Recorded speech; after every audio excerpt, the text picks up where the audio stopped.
For over a decade, 4Wheel Online has been bringing the best truck accessories and truck parts to enhance the appearance and performance of all trucks and SUVs. They're dedicated to providing an extensive range of upgrades that will match any maker model on the road. Their truck products cover everything you need for a custom look and added functionality. I was talking about a wheel and tire package. Head over and use their configuration tool. They carry all the major brands of wheels and tires, so go get outfitted today. Visit them at 4Wheel Online. That's 4Wheel, singular, online.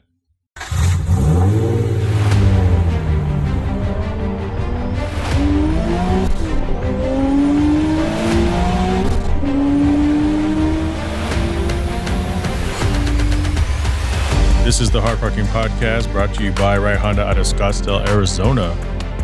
The voice is me. I am Jay Finning. I am your host. If this is your first time listening to the show, welcome. For those of you who are returning, welcome back.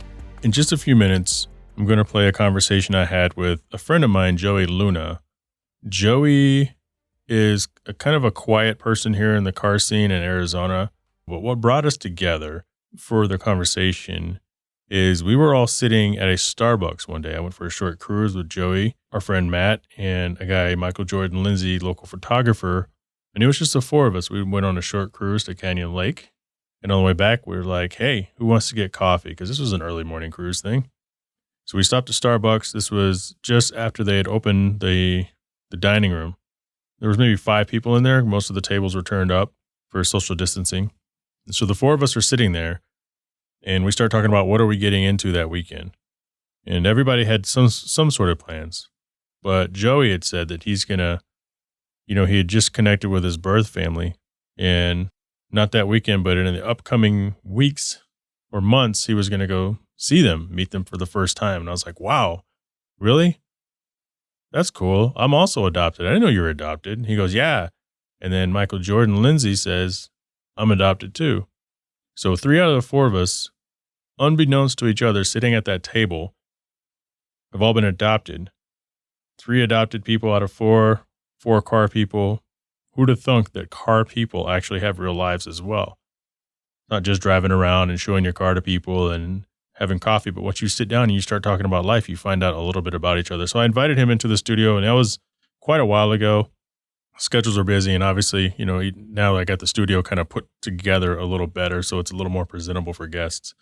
And I think you're going to really enjoy that. I enjoyed it, and hopefully you get a sense of perspective on how life can be different if, for some of you, you grew up in a nuclear family, mother, father, birth father, and everything was normal. And I know some people struggle to understand how different it can be when your life isn't perfect. That's not a good use of words, because that just, to assume your life was perfect because you grew up with your birth parents it's careless. And that's not what I meant. What I meant to say is life is a little different.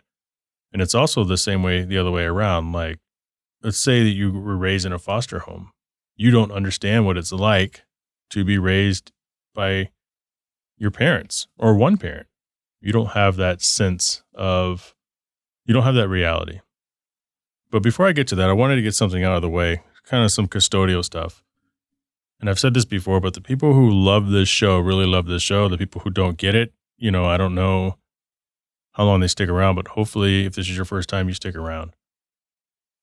What we do as podcasters on this level, where you're not officially sponsored by Spotify, you're not pulling 150,000 downloads an episode. You're not pulling 50,000 downloads an episode. You're not pulling 10,000 downloads an episode.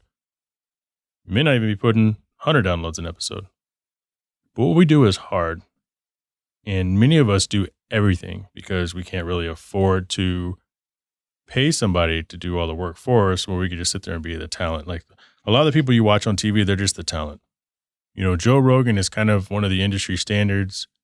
And granted, he already had a big name. But even he started in front of a microphone and a laptop and didn't really know what he was doing. So there's a grind and there's a hustle.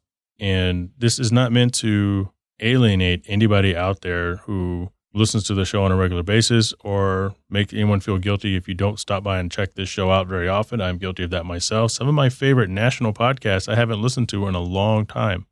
But everything we do costs money. Everything, it's a grind. So for instance, trivia, many of you probably don't know the car starting at the beginning of this is my NSX. That's a cold start in the garage. The acceleration and the turbo going off, that was me recording about a year ago when I wanted to change up the opening of the podcast. I handpicked the opening music, I handpicked the segment music, and some of that stuff I mixed myself because I have a lot of pride and I work really hard. I'm very passionate about what I do here. So I want to thank everybody who's listening or who's even still listening, talking about what it is I do. And I say all that because, I want to send a special thanks out to not only the people who listen on a regular basis, but the people who take the time to leave a review, a positive review. Now, granted, any feedback is good feedback because it helps the ratings. It helps my show, all of our shows, kind of climb so that more people see them. It's similar to the, Instagram and Facebook, this whole algorithm thing that everybody claims that they figured out. But guess what? Instagram has no algorithm. It has hundreds of algorithms working simultaneously off of each other like a supercomputer.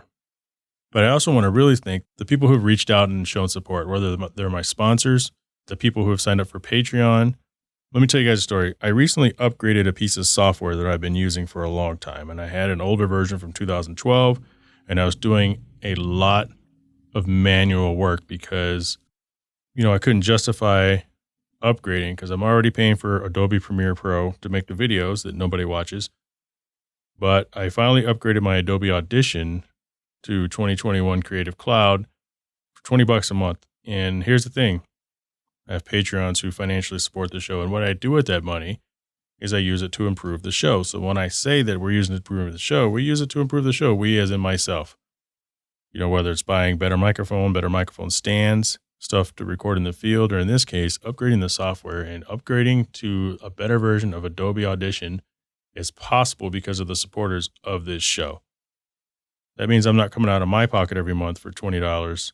I get to use what everybody has so generously put forth to this show. So again, that's not to alienate people who just listen, because that is a different level of support all in itself. I could have 1,000 people dumping $10, $10 a month into the show, $3 a month into the show. That'd be nice. But if the show isn't any good, then what's the point? So by people listening, number one, or two, choosing to financially back the show, those are two ways that show strong support for the show. So I thank everybody out there who does that. I thank everybody who just listens. I thank everybody who decides to buy a t-shirt when I list them online. All that comes back to the show. So I want to do something a little differently. If you listen to this show and we've never met, whether in person or online, like if you just happen to stumble across this show. Now I'm taking a little risk here, and it's going to be really vulnerable when nobody does this, but I want you to send me an email, hardparkingpodcast@gmail.com. The first person who does that, I will give them a Hard Parking Podcast t-shirt. They're really nice t-shirts. If you listen to this 3 weeks later and you're like, oh snap, it's too late, never assume it's too late. You'll know it's too late when I announce it on a show. I think we become prisoners of that. I do that myself. I'll listen to the Dan Le Batard Show with Stugat. It's one of my favorite podcasts ever. And they tell people to text in, they tell people to email, they tell people to call in. I've never done any of those, and that's my favorite show. Because I assume that, they say, hey, the 10th person to call, the 100th person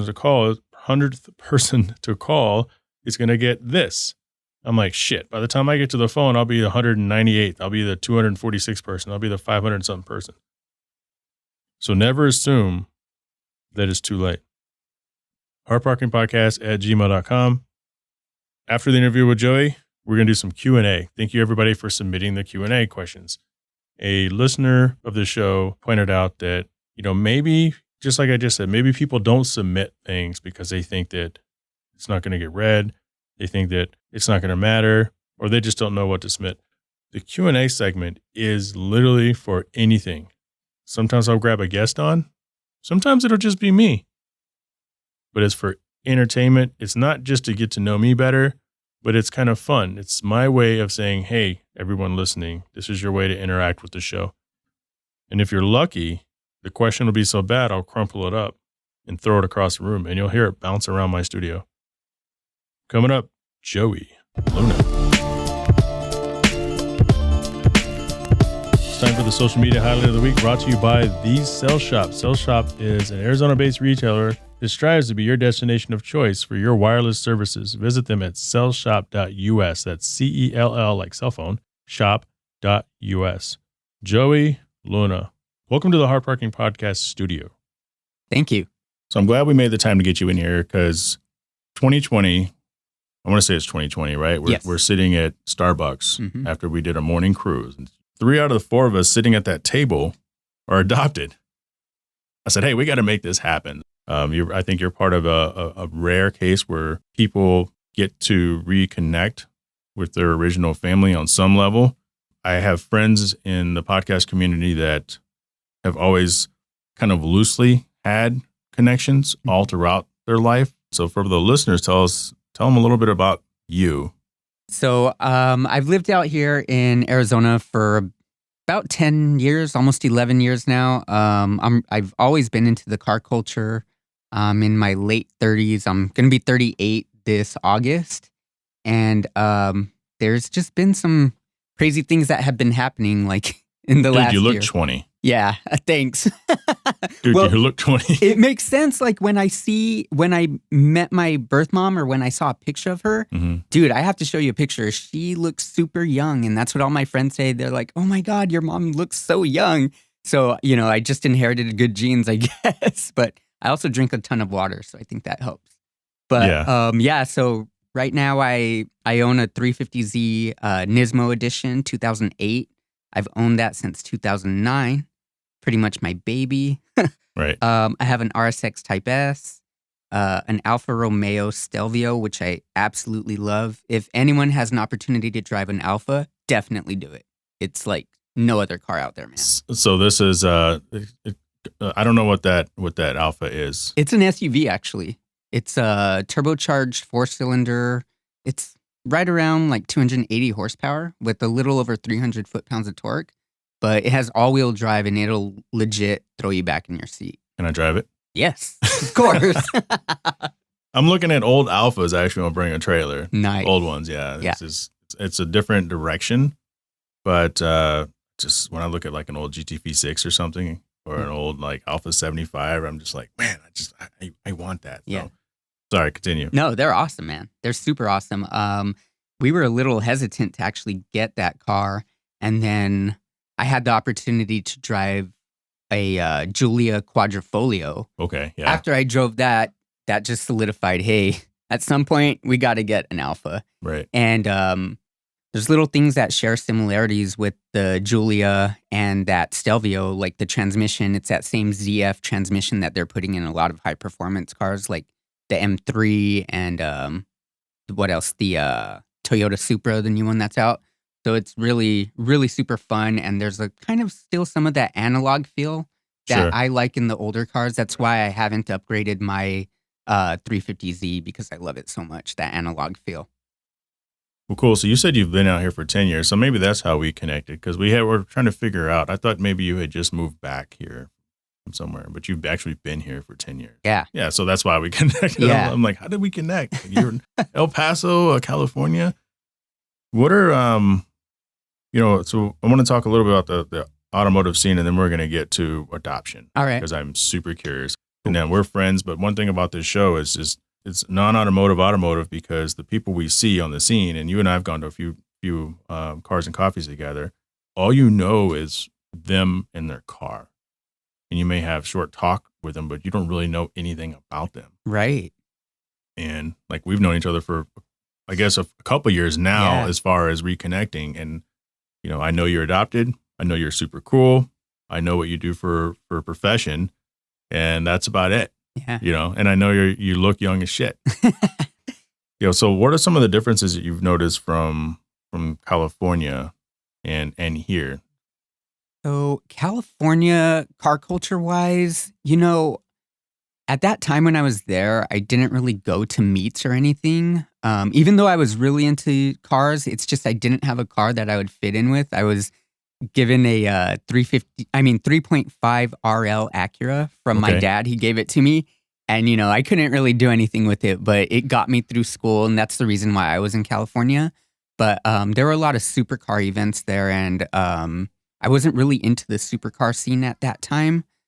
But it really just opened up my eyes like, hey, there's more car culture than just that JDM stuff that you're used to. Right. Yeah. And now I love supercars, though. Yeah. Yeah. I mean, so now you love supercars. I've always found it hard. Like growing up, I loved supercars, but now as an adult, they don't do much for me. Like I think they're cool looking. Like, what are your thoughts on the latest? Like, what's your favorite supercar? And are we categorizing? Because remember, there were no hypercars when we were kids. Yeah.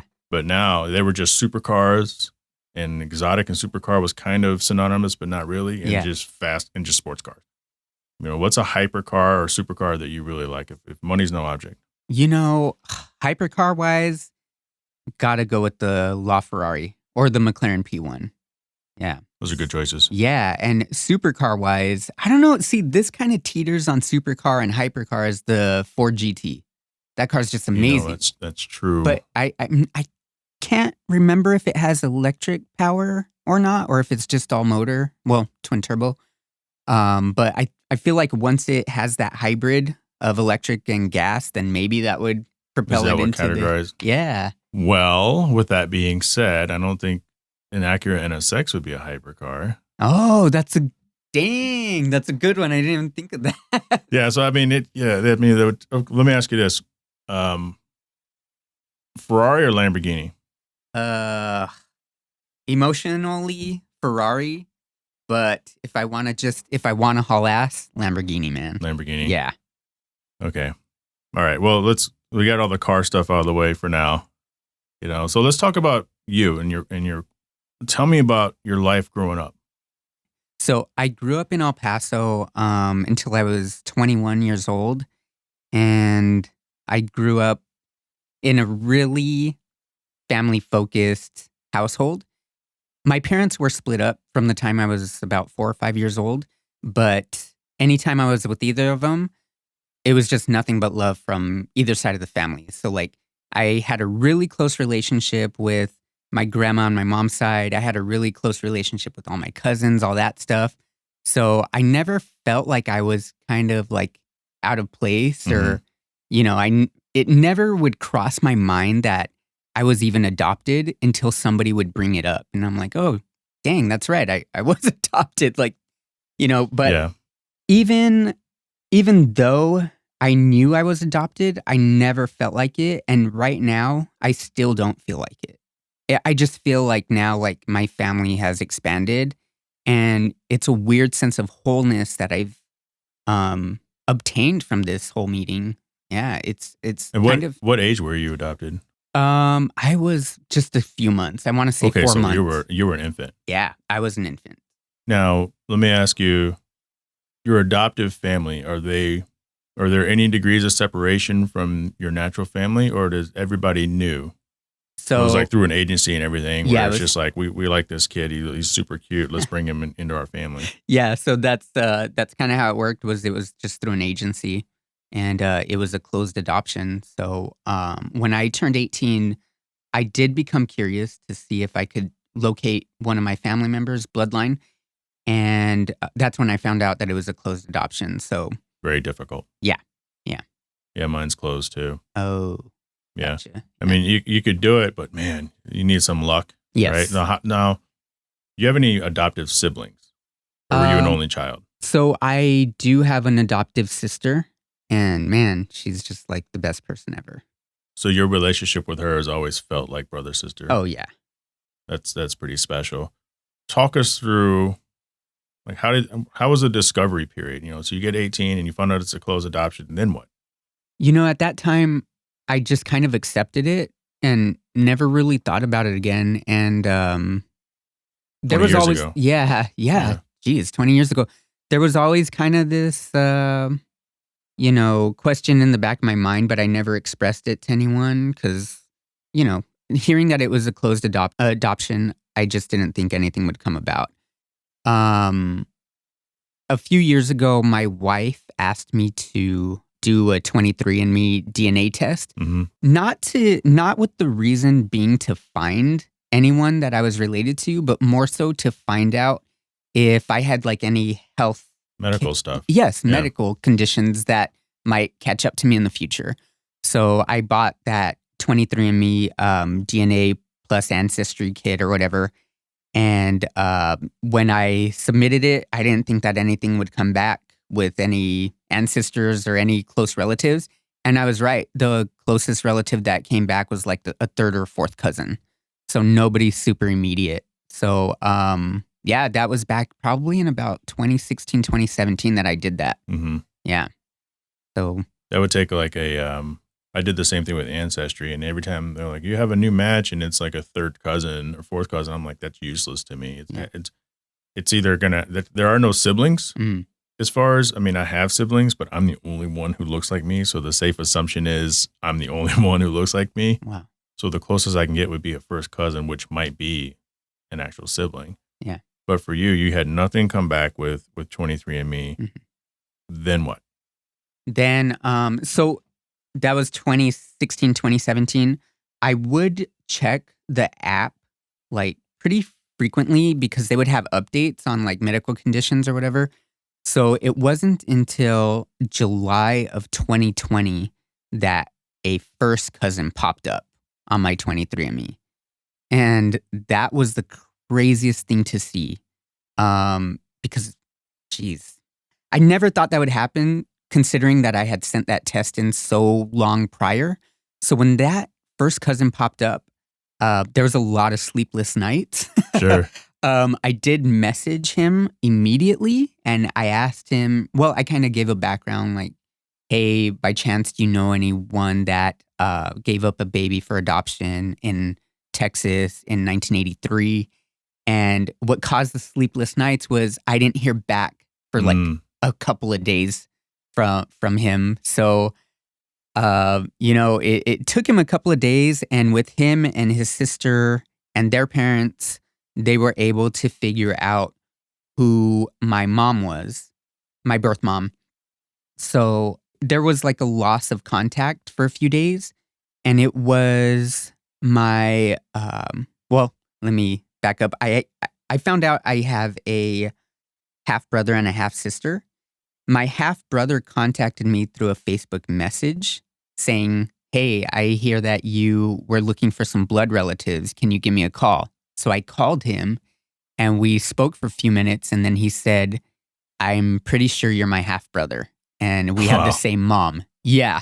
So it's exciting. Yes. And little like, how did that feel? Was it like, oh my God, all these years? I mean, how did that feel? Take me back to that moment. Man. That moment, I think I was just surprised and also happy knowing that she was still alive and I was going to have an opportunity to connect with her. And not only her, but now I have an even bigger family with a half brother and a half sister. So I just thought, I was super happy, to be honest. Super happy. What was the reaction that was given to you? Because sometimes you don't actually see the real reaction. What was the reaction that was given to you by your adopted sister that you're so close with, and even your adopted parents? So, man, I just have such a tight relationship with all of them that they were just all super supportive. They've been super supportive. This last month, we all met in person, my adoptive family and my blood family.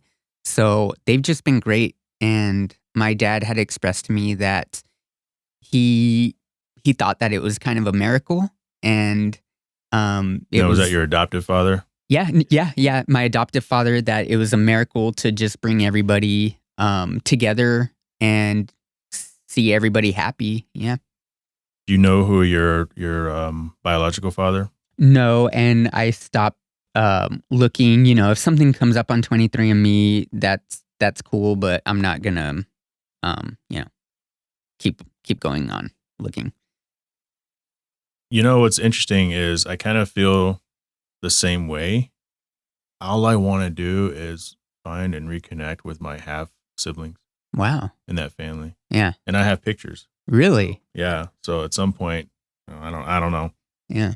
At some point, what you had to have been nervous at some point, right? Like what kind of questions did you have playing in your head when you were younger? Because you have to have had them. I think we all have. Yeah. Toward, your birth family. Mhm. And, if I ever get the opportunity, I, as in you, you're thinking, if I ever get the opportunity, what am I going to say? And do you remember what that was? Do you remember if it's changed at all? Or because you had to have given it some sort of thought, even if you can't remember. Right. I'm sure, I'm sure you can relate to this, but just like, why was I given up for adoption? Sure. Yeah. I mean, especially as a kid. You don't know? Yeah. Oh. Well, I found out. Breaking news. No. Yeah. But yeah, as a kid, I mean, you kind of don't understand what it is to be a parent or anything like that. So you don't understand everything that it would take to raise a child. So, I just thought anyone that has a kid should raise their own kid. But for whatever reason, I couldn't be under the care of my parents. So, yeah. So for the listeners, what is your genetic makeup? Just a Hispanic, a lot of Hispanic. And your adoptive family, are they also Hispanic? Oh yeah, yes. So would you say it was easier to blend in? I would say easy. Right. So like now I'll pull up a picture of me with my adoptive mom and my birth mom, and I'll ask people. I'll say, "Who do you think my birth mom is?" And they always think that it's my adoptive mom because we're more like the same skin tone and everything like that, and same hair color. But yeah, and then they trip out because, like I told you, my real mom looks so dang young. Right. Yeah. So you didn't really. Do you remember having any challenges other than just internal, or just everything just seemed so natural? No one ever questioned. That's kind of what made it easy. Was that easier? It was more so internal. Yeah. Because nobody knew I was adopted unless they were a close friend. And nobody would think that these people raising me were not my parents. You know what I mean? Just because we all looked alike, the love that I was given was exactly the same that you would be given by a parent. So, yeah. That's pretty special. So tell us about, you said you have a few half siblings, what are the cousins? What are the uncles? Who's still around? Who's like, I always wondered what happened to you. Like tell that very first, so that was 2020. Mhm. You said that was June when you got that. So I think it was maybe a week or two after when we discovered having coffee. Yeah. What was that weekend like? So that weekend, I ended up meeting my birth mom, my half brother, and my half sister in September of 2020. Where was this at? I went to Nebraska because they all live out there. Okay. So during the pandemic and everything, I had to make this trip. It's the only trip that I did last year, but I just had to do it. We had to find out who these people were. And my wife is great. She was on board. She was like, yeah, let's go do this. So it was really cool. Man, the first meeting, it was probably one of the longest hugs I've ever been given in my entire life. So lots of tears, lots of emotions on both ends. And we just sat around for like the first night. We went out for a dinner, but we were just talking and just trying to get to know each other. And there was an immediate sense of connection between all of us. And we still have that connection, I feel. So it was really nice. I haven't met anyone else. I haven't really expressed, that, hey, I want to maybe meet other people. But if they invite me to meet other people, that's cool. I'm totally with it. Yeah, I would. I would imagine you would. Yeah. I would like to meet other people. Like I said earlier, in last month, they were in El Paso and I was in El Paso, and that's where my that's where my adoptive family is. Mm-hmm. And we were all able to get together then. That's pretty special, man. Yeah. I had an Uber driver in 2019 and we were talking about that, and he was from a really small town, and I forgot how it happened, but he was somehow able to reconnect as well, and he was adopted. And just like your story, I mean, they hit it off and they're really good friends. But then there's a lot of people out there who remember Joe Dirt. Yeah. Jesse Dirt. Yeah. So it's a funny movie, but that happens to a lot of people. that's right along the lines when they say you don't want to meet your heroes because they're never what you think they are.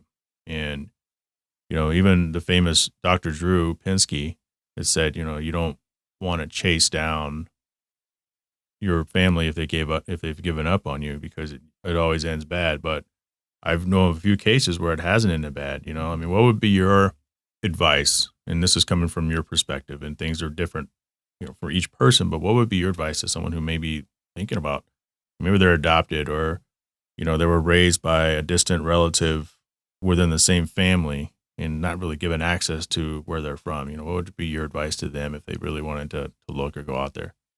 And that's a tough one. If you're going to be that curious, though, you might not be content until you do discover where you came from, even if it does not end up the way that you want it to end up. And I've heard that happen to a couple of people.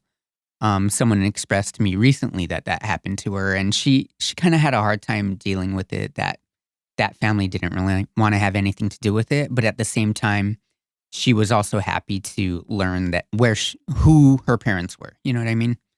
So, yeah, right. Because it may not even be personal.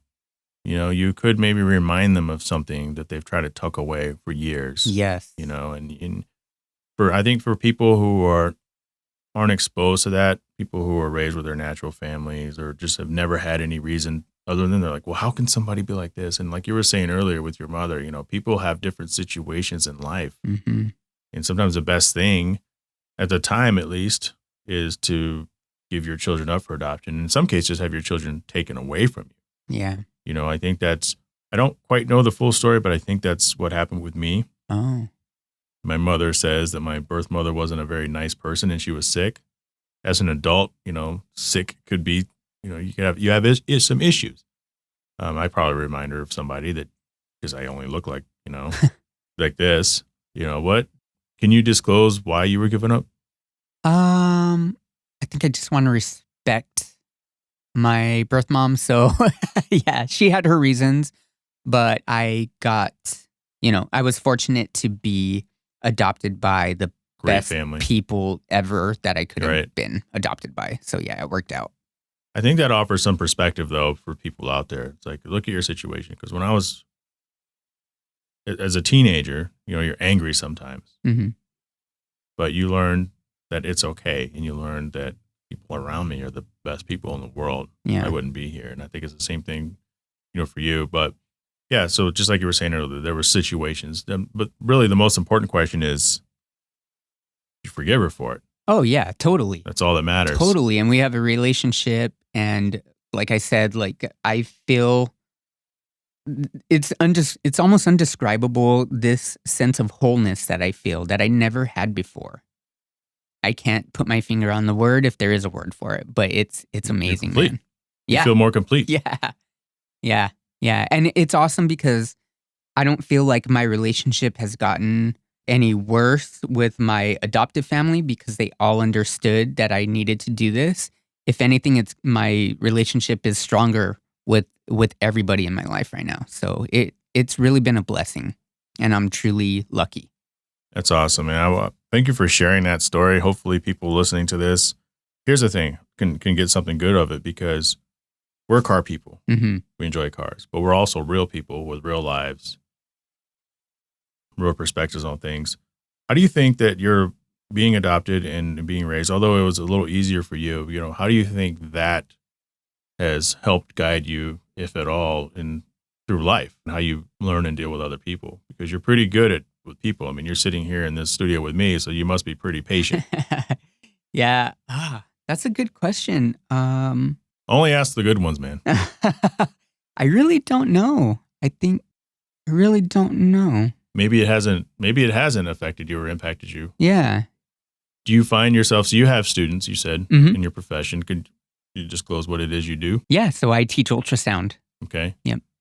And so you probably come across students, like maybe it's helped you be more patient, Yeah. and knowing that people come from different backgrounds and situations. Yeah. Actually, I think I see a lot of truth to that. Yeah. Yes. Yeah. I think you hit the nail on the head with that. Hey, man, I swing for the fences. So let's pivot back to the car stuff. All right. Oh, before I forget, my half brother is super into cars. Like, it must run in our blood, man. You just made it easy. Yes. So, like, we've been connecting, and like, he'll send me pictures of his cars that he's working on. Right now, he has a Mustang. He came from a background of like Acuras too, just like I did. The craziest thing is, at one point, I had a 4-door Acura Integra GSR. And, you know, a lot of people don't have those. And if you do, you're not really modding it. Yeah. He had the same freaking car. I just thought that was insane. Bizarre. Yeah, man. It's crazy. 2 riced out 4-door Integras. Yeah, dude. Totally. So so tell me about his passion for cars. Like, what does he have? What does he do? You said his cars he's working on. Does he have like a small garage? He's just a hobbyist or what? I think he's just a hobbyist. What did he have before this current car? His current car is a Mustang. It's a 5.0. It's like the 90s model. I can't put my finger on which. Is it a Fox body or a little round? No, it's the round one. Okay. Yeah, so that generation. But he's been doing a lot of mods to it. He's been going to the drag strip. He's really into drag racing. Yeah, and apparently it's a big thing in Nebraska to go out drag racing. So he's not a lot to do in Nebraska, I would imagine. Yeah. It's a cool little place, but it's definitely different than Phoenix. Drag racing in the cornfields. Yeah. My adoptive family actually has family in Nebraska. Oh, wow. Yep. What part? I want to say Grand Island. Don't tell me that's where. Don't tell me. Really? Yeah. That's crazy. Yeah.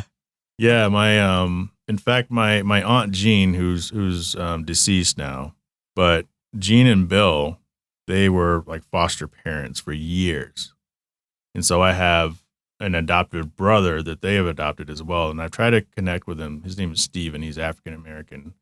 They're white as Nebraska, right? But yeah, I just haven't been able to really connect with them. And I guess just because you share some similarities with people doesn't necessarily mean that connection is automatic. True. So I think that's really good that you've been able to do that. But yeah, dude, Grand Island, and they ended up adopting some of their foster kids too. They have their own kids, foster kids that became their kids, and they don't do it anymore. I mean, obviously, Jean's passed, and Bill's, I mean, they're at an advanced age. But yeah. Ooh, is there nothing in Nebraska but Grand Island? Right? That's what it seems like. Yeah, that's bizarre. Yeah. So what are your aspirations with your 350 now? I'm pretty happy with it. Sometimes I get in weird moods and I'm like, maybe I should sell it because there's a lot of cool stuff out there.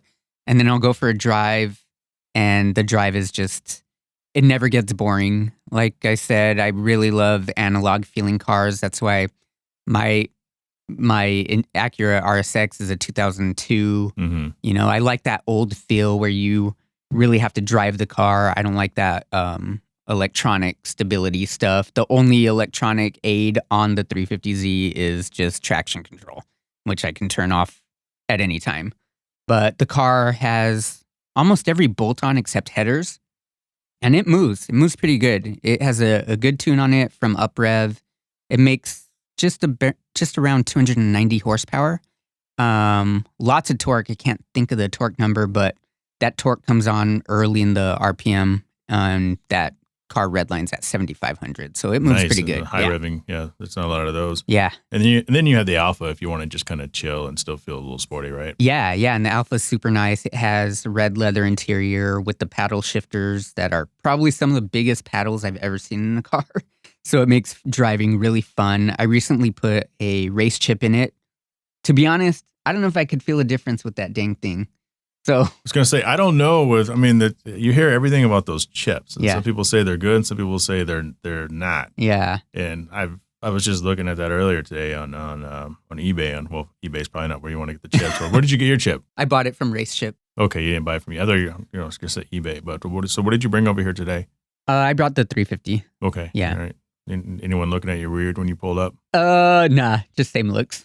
My neighbor across the street, I try to say hi to them. They're in the medical field. I think they're both in cath. I think they're cath lab, cath techs. I've gotten that out of them, but it must be like a brother or a really close friend that comes by every once in a while, and he has an Infiniti, like a G35, I think. I think it's kind of just slammed on bags, just a red one. Cool. With some Yeah, and it's super fucking loud, so. Oh, my car's pretty loud. I was gonna say your car is pretty loud too. Yeah. I think I'm going deaf because I have to crank the volume up so high in my radio to enjoy music in that car. It's so loud. So do you like the music as well then? Yeah, I do. But there are plenty of times, like on our drives, I'll just turn it off and just listen to the engine revving up really high. What's on Joey's playlist? Anything. How many playlists? Do you have one? Do you stream, or do you actually have like downloaded playlists on your device? I more so stream Pandora. Yeah. And today I was listening to country, so it just depends on how I'm feeling. So the Hard Parking Podcast is on Pandora? Oh, yes. I have listened to it on there. Okay. All right. Very good. I guess something that I do like to listen to when I'm cruising is 90s hip hop or 90s pop. Right. I mean, that stuff never gets old. So it's always fun. Even if it's just New Kids on the Block, it takes me back to a time that was a good time in my life. I'm big on 90s hip hop, 90s alternative rock. Oh, yeah, me too. That is just, they just don't make, and I wouldn't say they don't make music like that no more. I think it's just harder to find. Yeah. Bush was the first CD I bought. Bush, yeah. Bush, yeah. Yep. I can hear Bush in my head right now, actually, yeah. Oh, my God. Yeah. But I have some of those, Bush, and then not even just alt rock, but just rock, like Firehouse and shit like that. Oh, yeah. That's awesome, dude. Yeah, that's cool. The damn Yankees and stuff. Oh, my God. Why don't you tell the people how to find you? So I'm pretty active on Instagram. It's Joey Luna _RDMS. I don't really go on social media other than Instagram, but if you find me, I really just post pictures of my dogs and my wife and my family. So it's not that impressive, but yeah, I'm pretty active on there. I do love memes, so if you have good memes, send them my way. You can also find me and my team at Instagram on Kyoso _revolution. And we're a small car club. How are we spelling that? Oh, Kyoso is spelled Kyoso. Yeah. So we're a small car club in Texas and here in Phoenix. And with the pandemic and everything, it kind of slowed down what our plans were to do last year, but we're going to start picking it up pretty soon. We did organize a donation drive last year that went really good. So I would like to try to get at least one in this year with the help of my team. But yeah, pretty cool. Awesome. Thanks, Joey, for joining the show. You're an inspiration, and I'll tell you what, after you telling me that last year at Starbucks, I was like, yeah, I'm going to get up and get out and get something myself, So, I mean, who knows what the future holds? Who knows what the connections are in social media? I mean, many people that hate Facebook, without Facebook, no one reaches out to you and says, hey, I heard you're looking for somebody. That's true. That's so true. Yeah. Yeah. Well, thanks for having me. Of course.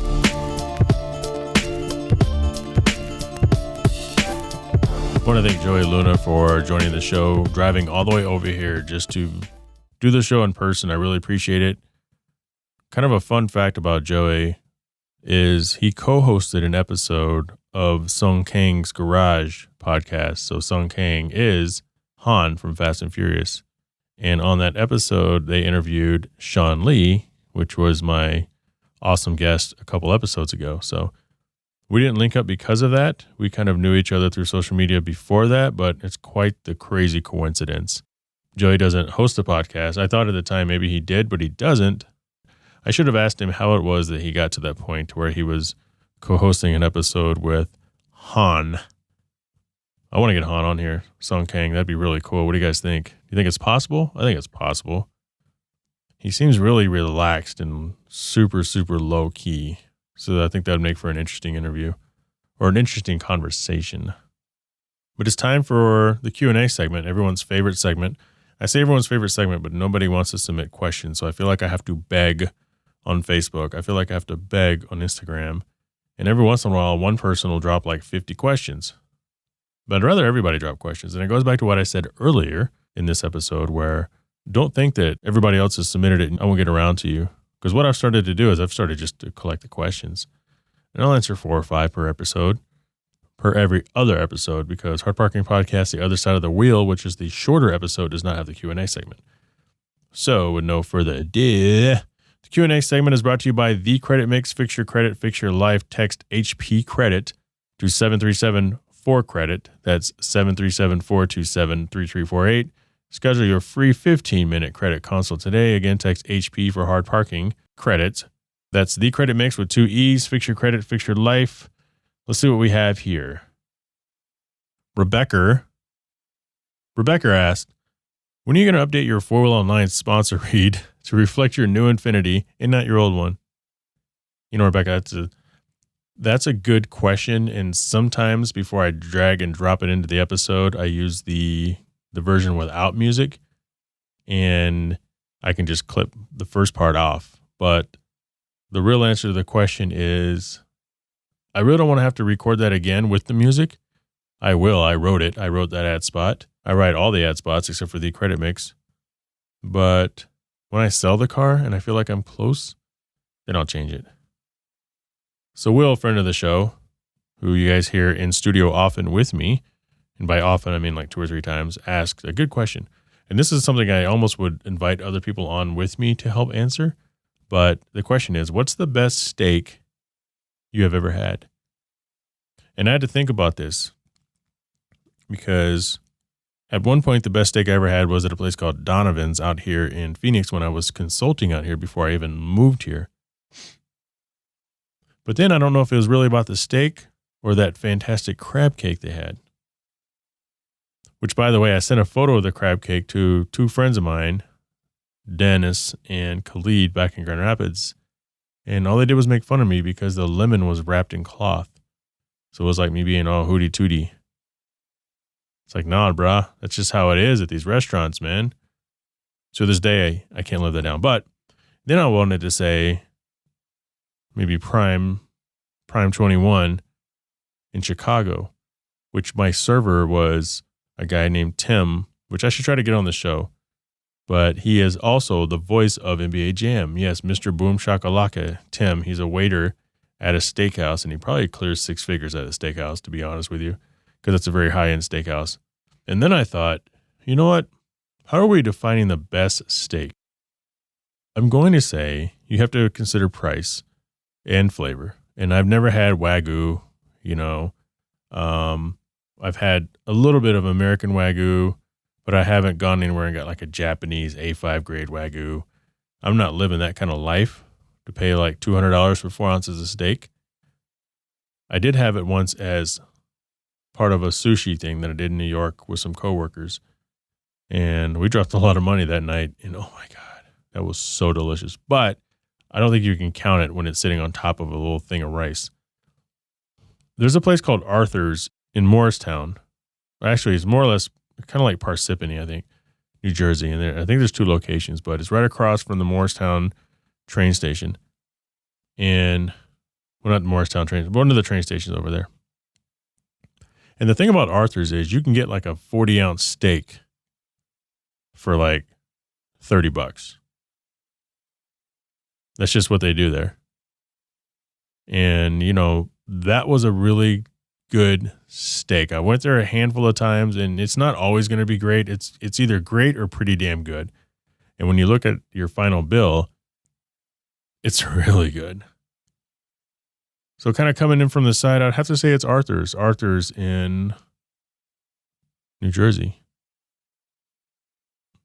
Red Goodman, friend of the show, also asks, if you had the opportunity for a trip to space with Bezos, first off, there's a few questions that have to do with space, Bezos, Elon Musk, which I think is interesting. But considering the sign of the times, I guess it's right on par. But if you had the opportunity for a trip to space with Bezos or whoever, would you go?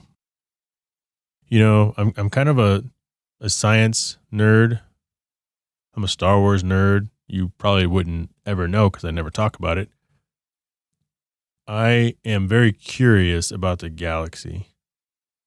If everything that we as human beings, we think of some crazy things.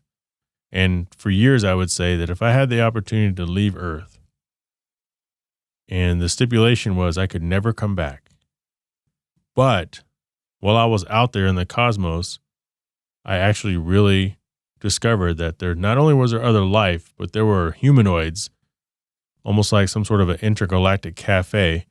Not like Mos Eisley Cantina, but some of these movies, like Guardians of the Galaxy, when they go to these places and there's a bunch of different beings there.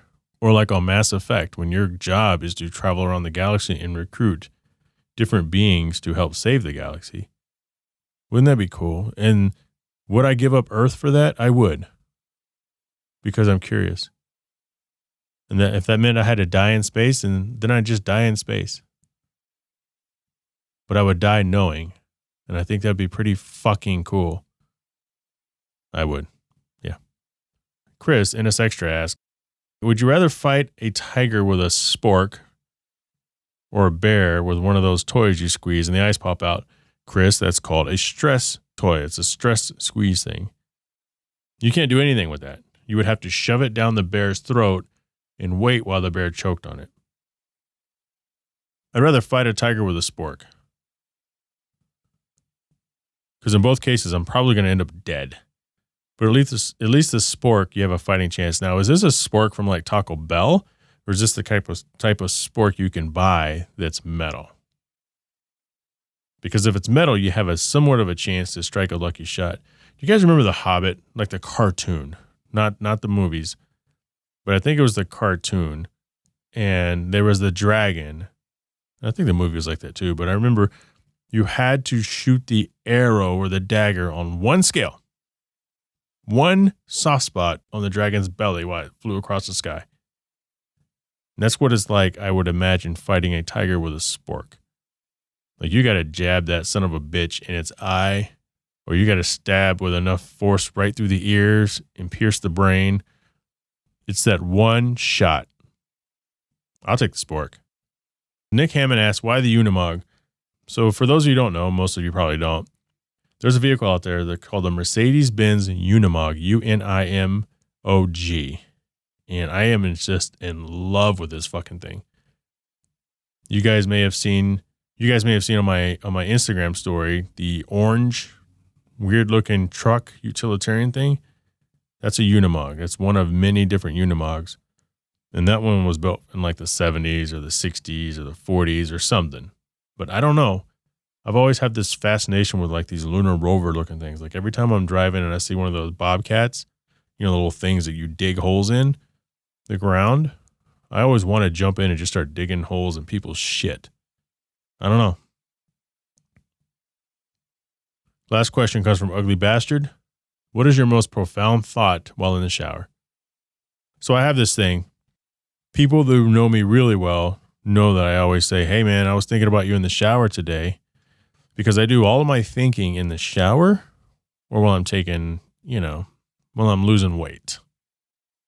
And I'll just stand there in the shower with the hot water running against my neck, and I'll just think about everything. I think about the podcast, think about One Auto, I think about my NSX, I think about, what I'm going to do for the day. All the ideas come to me, and my wife hates it because sometimes I'm like, hey, did you remember to blah, blah, blah? And she's like, Dad, don't yell at me while you're in the shower. But I can't help it. So I've had a lot of thoughts. Like most of my ideas come while I'm just standing there in the fucking shower, just standing there in the hot water. I was thinking about One Auto in the shower. I was like, you know what? I'm tired of this bullshit. I'm tired of people out there in the car community making fun of people because of their wheels, because of this, because of that. If my car's not cool enough to hang out with you, or people who feel like they're not adequate enough to go to the car meet because you just drive a regular car and you haven't done anything to your car, but you wash it every week because you care about it. Those people matter. And that's where I said, you know what? We're all enthusiasts. We're all part of this car culture. We're all one big automotive move. Wait a minute. We're all One Auto. And then I got out of the shower and I called Dwayne in Michigan, and I called Aaron out here in Phoenix, said, hey, I got it. One Auto. Let's do it. So maybe that was it. Maybe it isn't. And that, ladies and gentlemen, is your Q&A segment. Once again, I do want to thank Joya Luna for coming by. I meant everything I said in the opening. Thank you so much for hanging with me throughout the course of this episode. Thank you so much for listening to this podcast, period. If this is your first time, I hope you liked it enough to subscribe. Hope you liked it enough to go ahead and leave a review. Those of you who listen all the time, if you haven't left a review, try to leave a review somewhere. Leave a review on the Hard Parking Violations Facebook group. It helps. It helps people who are coming in and don't know anything about it. It kind of helps them, I guess, know a little something about it. If you're consuming this on Apple, leave a review. You can't leave a review on Spotify. I don't know why. She swallowed a fly. Perhaps she'll die. But it means a lot. And never assume that everybody else has done it. Don't be like me. Don't be like me when I'm listening to these national shows and I never fucking reach out. I'm going to NS Expo the first real weekend in August, so August 5th, 6th, 7th, and 8th. Then I'm going to Michigan the following weekend, and I'll be in Michigan until the 22nd. Taking the show on the road. Not really, but I will be traveling, but I will make sure that I have episodes ready for you guys, and I'll try to make sure they're always hot and fresh, hot and ready. As always, got to thank Right Honda out of Scottsdale, Arizona, higher quality detail out of Tempe, Arizona. I got to get my car to a higher quality detail. I got a lifelong Ceramic Pro gold package on there several years ago, and then I had it wrapped, so I haven't had it taken care of because there is a maintenance. So I need to take it to them and have them do the maintenance on it. Boosterbath.com, fourwheelonline.com, tonguetreats.com, Sales Shop Wireless Services, The Credit Mix, Patreon business supporter, Kuya Automotive out of Winter Garden, Florida. And I talked about Patreon at the beginning. So, patreon.com, HardParkingPodcast. You can get there. I won't bore you with the details right now, but if you really liked what you heard and you really want to support the show after my opening monologue, check it out. You can also pick up some swag at the Teespring store. The link is always in the description. I don't like Teespring because it's almost impossible to search for a store. You have to just type in the direct link. If you want to email me, hardparkingpodcast@gmail.com. I almost never get emails from my listeners, so for all I know, nobody's listening.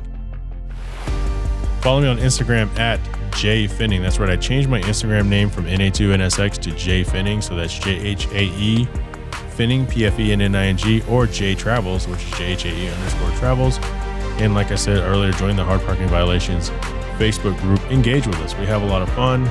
I can't grow unless you tell the world how great this show is. So let's do this. Let's grow this thing together. And I promise you, I will talk to you all next week.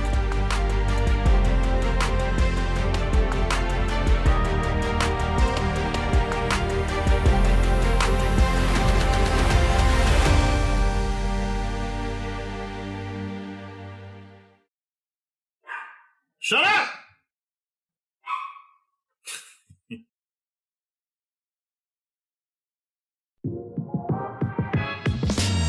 Hey, this is Levi Epps, hashtag Mr. Financial Freedom of The Credit Mix, here with a special offer for Hard Parking Podcast fans.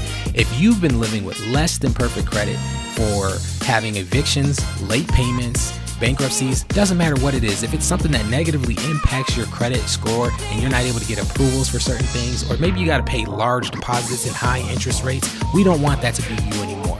We have a program that will legally get negative items off of your credit report and keep them off. And we have a special code for a free consultation to see if we can help you. Text HP Credit to 737-4CREDIT. That's HP Credit to 737-427-3348. Let's get you back on the road to financial freedom. Are you tired of blowing out your back at the bathtub while washing your dog, or subjecting your canine to a water torture bath while leashed up to a post outside? Now there's a far more effective way to wash your pet while saving your back and keeping your dog happy. It's called Booster Bath, a portable bathtub on legs. Head over to boosterbath.com, one word, and pick one up. Available in 3 sizes, this tub system features a drain, a soap cubby, and water controlling wand. This tub conveniently breaks down to be stored when not in use. Want to save 10% on your first time purchase? Head over and sign up today to make that happen. Boosterbath.com.